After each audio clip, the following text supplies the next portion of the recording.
This is Houston, contact with a test. 1, 2, 3.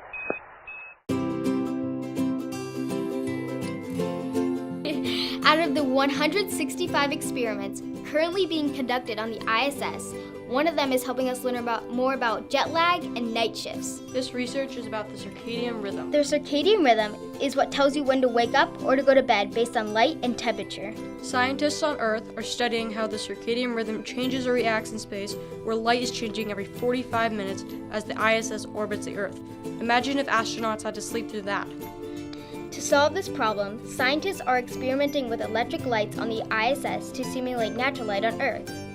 By mimicking light on Earth, scientists are able to adjust astronauts' circadian rhythms to mimic normal days we have here. Imagine what it would feel like if astronauts had to go to bed and wake up every 45 minutes. This experiment is taking place on the ISS. The astronauts' bodies are the subjects of the experiment, so scientists have to make sure they keep a close eye on their health.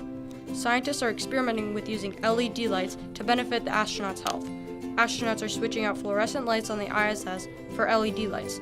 The new LED lights help astronauts sleep better, making them well-rested and alert so they can do their work. You might ask how this is helping further our journey in space.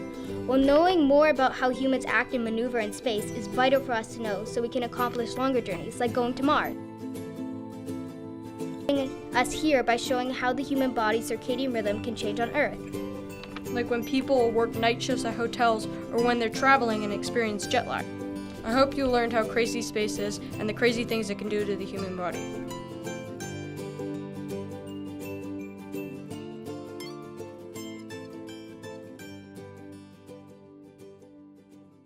Two, 1, 1, 2, 3, 4, 5, 5, 4, 3, 2, 1. End of test.